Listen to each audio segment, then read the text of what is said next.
Police ആസ്ഥാനത്ത് അടിയന്തര ഉന്നതതല യോഗം ചേരുന്നു. സംസ്ഥാന പോലീസ് മേധാവിയുടെ നേതൃത്വത്തിലാണ് യോഗം ചേർന്നത്. ക്രമസമാധാന ചുമതലയുള്ള ADGPയും യോഗത്തിൽ പങ്കെടുക്കുന്നുണ്ട്. നിലവിലെ വിവാദങ്ങളുടെ പശ്ചാത്തലത്തിലാണ് അടിയന്തര യോഗം ചേരുന്നത്.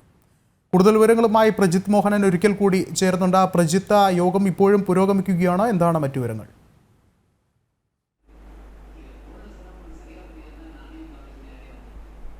വിഷ്ണു, കഴിഞ്ഞ ദിവസങ്ങളായി PV Anwar MLAയും പോലീസും തമ്മിലുള്ള ഒരു ഫൈറ്റിൽ തുടങ്ങിയ വിവാദങ്ങളാണ്. അത് പിന്നീട് സംസ്ഥാനത്തെ ADGP ക്രമസമാധാന ചുമതലയുള്ള കേരളത്തിലെ ഏറ്റവും പ്രധാനപ്പെട്ട ചുമതല വഹിക്കുന്ന രണ്ടാമത്തെ പോലീസ് ഉദ്യോഗസ്ഥനെതിരെ വരെ ആരോപണങ്ങൾ ഉന്നയിക്കുന്ന രീതിയിലേക്ക് ഉയർന്ന രീതിയിലേക്ക് കാര്യങ്ങൾ പോയി. ഇത് പിന്നീട് ഒരു മലപ്പുറം SP ആയിരുന്ന സുജിത് ദാസ് അത് സ്ഥിരീകരിക്കുന്ന രീതിയിലേക്ക് വരെ കാര്യങ്ങൾ പോയി എന്നുള്ളതായിരുന്നു ഈ വിവാദങ്ങളുടെയൊക്കെ ഒരു പശ്ചാത്തലം. പിന്നീട് ADGP DGPക്ക് അടക്കം പരാതി നൽകുന്നു. DGP സുജിത് ദാസിനെതിരെയുള്ള നടപടികൾ ആവശ്യപ്പെടുന്നു രീതിയിലേക്ക് കാര്യങ്ങൾ പോകുന്നു.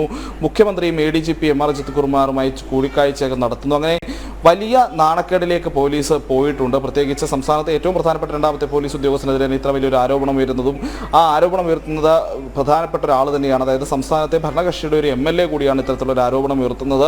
അതോടൊപ്പം മലപ്പുറം SP-യുടെ ക്യാമ്പ് ഹൗസിലുണ്ടായിരുന്ന മരങ്ങൾ മുറിച്ചു മാറ്റിയതുമായി ബന്ധപ്പെട്ടുള്ള പരാതി ഒതുക്കി തീർക്കണമെന്നൊരു മുതിർന്ന പോലീസ് ഉദ്യോഗസ്ഥൻ തന്നെ മുൻപ് മലപ്പുറം SP ആയിരുന്ന സുജിത് ദാസ് തന്നെ ആവശ്യപ്പെടുന്നതും ഒരുപക്ഷെ ഒരു MLA-യോട് യാചിക്കുന്ന രീതിയിലുള്ള ഒരു ഫോൺ സംഭാഷണം നടത്തുന്നതുമൊക്കെ വലിയ രീതിയിൽ പോലീസിന് നാണക്കേടായി മാറിയിട്ടുണ്ട്. അപ്പോൾ ഈ ഒരു സാഹചര്യത്തിലാണ് ഈ വിഷയം ഒന്ന് പരിഹരിക്കാനും അല്ലെങ്കിൽ ഇതിനെന്താണ് ഒരു തുടർ നടപടികൾ സ്വീകരിക്കാൻ രീതിയിലുള്ള കാര്യങ്ങൾ തീരുമാനിക്കാൻ വേണ്ടിയിട്ടുള്ള അടിയന്തര യോഗങ്ങൾ തുടരുന്നത്. പ്രജിത്താണ് വിവരങ്ങൾ നൽകിയത്.